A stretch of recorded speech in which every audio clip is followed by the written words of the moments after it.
ចូលឧទាហរណ៍ទី2បាទឧទាហរណ៍ទី2គេឲ្យយើងបាយថាវាជា switch អីដែរអ្នកនរគ្នាខចឹងឲ្យយើង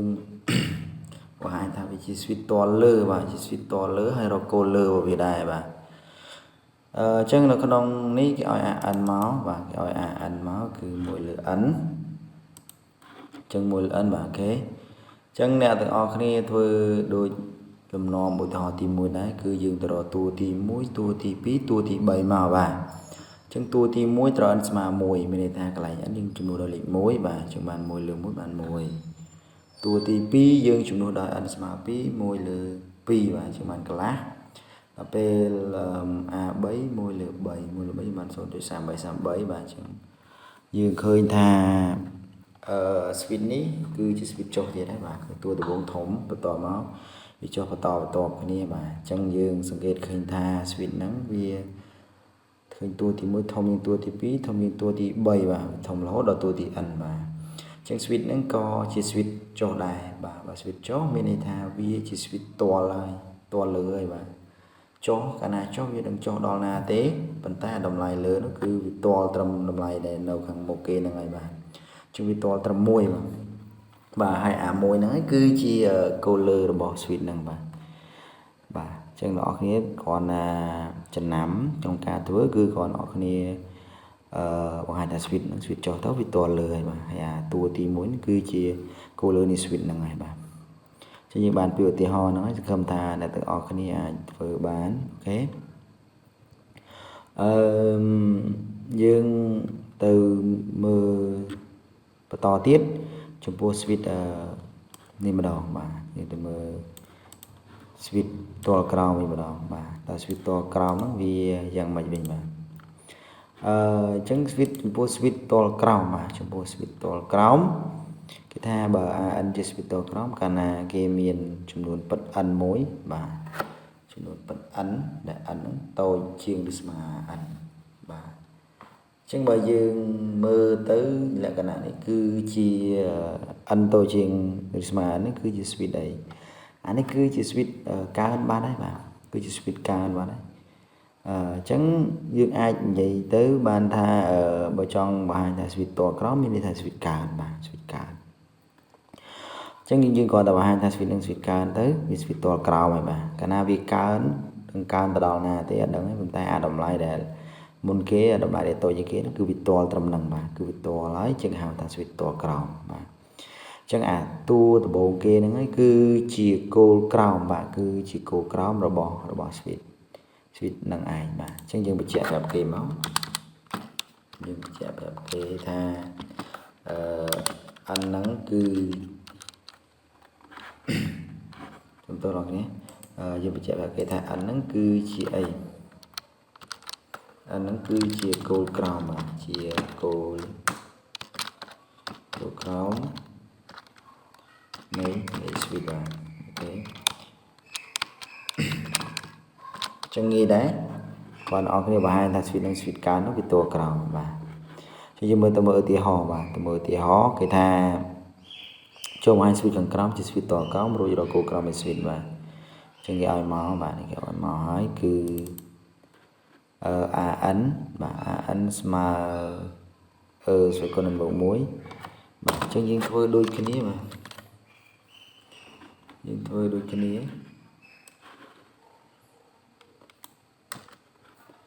ធ្វើដូចនេះដែរអញ្ចឹងយើងទៅរកអីបាទយើងទៅរក A1 A2 A3 មកបាទអញ្ចឹង A1 ត្រូវនឹង n ស្មើ1បាទអញ្ចឹង A1 ស្មើស្វ័យគុណបាទអ្នកគ្នាស្វ័យគុណកន្លែង n ជាងលើ1អញ្ចឹង1 + 1បាទអញ្ចឹងវាទៅជាស្វ័យគុណ2បាទស្វ័យគុណ2ហើយខ្ញុំភ្លេចប្រាប់កន្លែងនេះប្រាប់តិចមកថាហ្នឹងវាស្មើប្រហែលអ្នកគ្នាហ្នឹងស្មើ 2.71 2.71 អូខេអញ្ចឹងហ្នឹងជាលេខដែរបាទបាទយើងទៅរក A2 ទៀតមកបាទអញ្ចឹង A2 វាត្រូវនឹង n ស្មើ2បាទអញ្ចឹងជួសនេះមកលេខ n ជួសលេខ2មក n bộ mỗi dân lấy thầu pi bộ mùi mà pi bộ mùi chứ bạn ở xoay côn bảy nhưng tờ tiếp nhưng tờ tua thì bảy điện thầu ăn mà bảy máu và thầu ăn mà bảy anh ấy thầu chỉ bảy bộ mùi mà bảy bộ mùi là ở xoay côn buồn mà chứ mà dương sang kết khơi tha suy nâng gì suy đầy kết khơi tha suy nâng cứ chỉ suy cao mà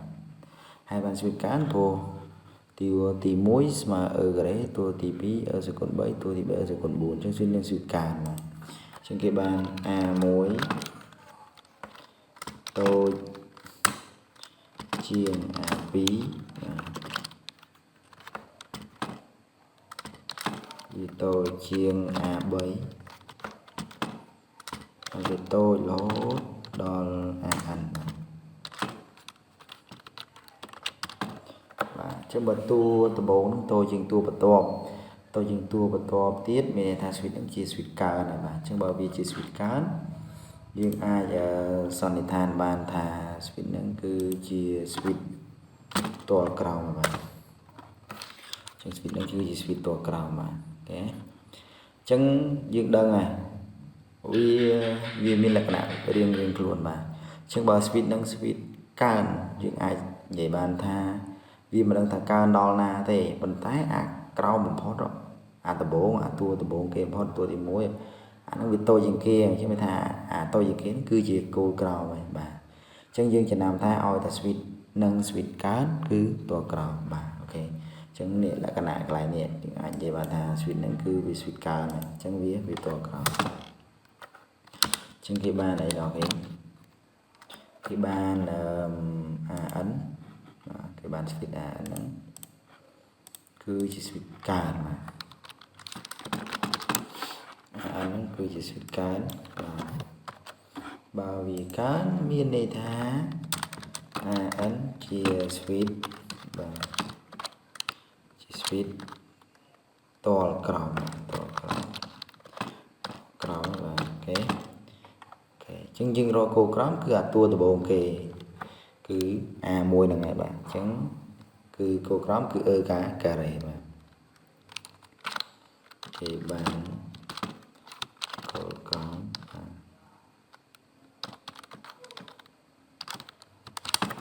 người ta là ấn mà cô cắm ta là ấn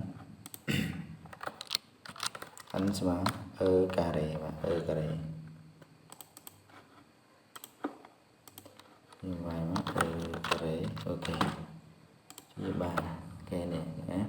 chứng switch nắng cứ chỉ switch to cào mà câu cào cứ tua bộ tua tìm mùi mà cứ cà rề ok năng ấy chân dương vô lớn ở cái này nhôm xôm vậy hay vậy tiết chân tìm mùi dương giờ bị switch to lứa bờ switch to lứa vì chỉ switch chó hai bờ vì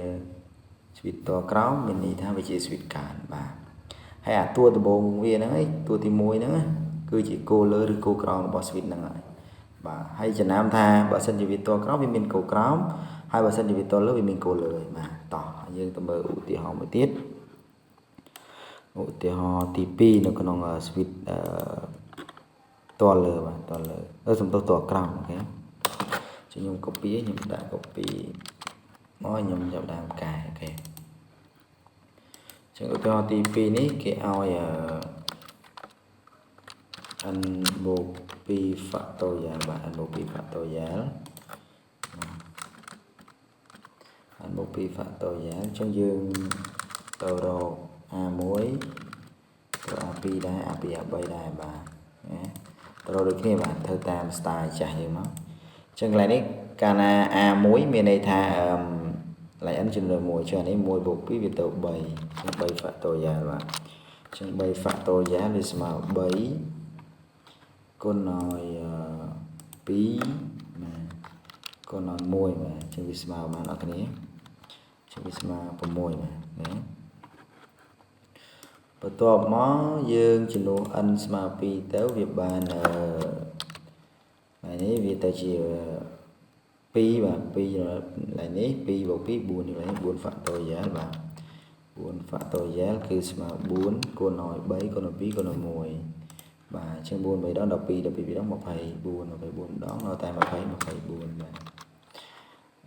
បន្តមកទៀត A3 នេះត្រូវនឹង n ស្មើ3បាទ3បូក2 5ចឹងទៅ5 factorial ចឹងកន្លែងនេះយើងពលាតមកបាន5គុណ4គុណ3គុណ2គុណ1បាទអូខេយើងគុណទៅបានមកនេះនេះ20 កន្លែងនេះ6បាទចឹងវាបាន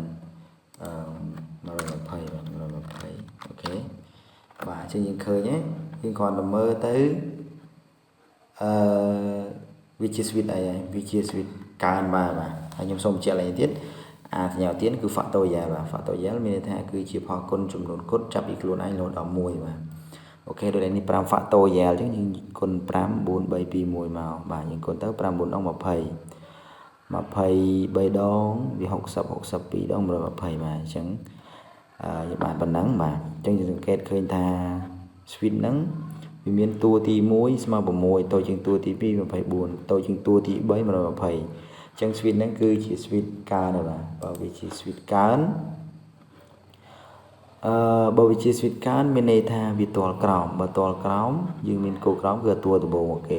គឺ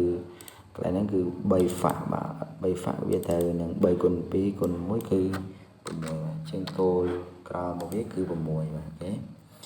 បាទអញ្ចឹងយើងដឹងហើយណាបាទឧទាហរណ៍4ហើយបាទឧទាហរណ៍4ស្វីតតលលើ2ស្វីតតលក្រោម2បាទចឹងយើងអាចយកទៅមើលបន្ថែមហើយយើងរៀនជាមួយគ្រូទៀតទៅនឹងយើងអាចទៅរួចហើយបាទអញ្ចឹងគ្រូសរុបមកគឺវាមានក្នុងចំណុចនេះវាមាន2ចំណុចក្នុងការបដោតទៅលើ switch ហ្នឹងគឺទី1 switch តលលើបាទ switch តលលើយើងចាំថាវាជា switch ចុះហើយ switch តក្រោមវាជា switch កើនបាទហើយគោលលើគោលក្រោមវាគឺតួដំបូងនឹងឯងបាទអូខេអញ្ចឹងកន្លែងហ្នឹងយើងមានតែប៉ុណ្្នឹងទេបាទអញ្ចឹងយើងចាំជួបគ្នានៅវីដេអូបន្តទៀតដែលនិយាយអំពី switch តលបាទអូខេអញ្ចឹងអ្នកនរគ្នាសូមជួយចុច subscribe ម្នាក់មួយផងអូខេបាយបាយជួបគ្នានៅវីដេអូក្រោយទៀតបាទ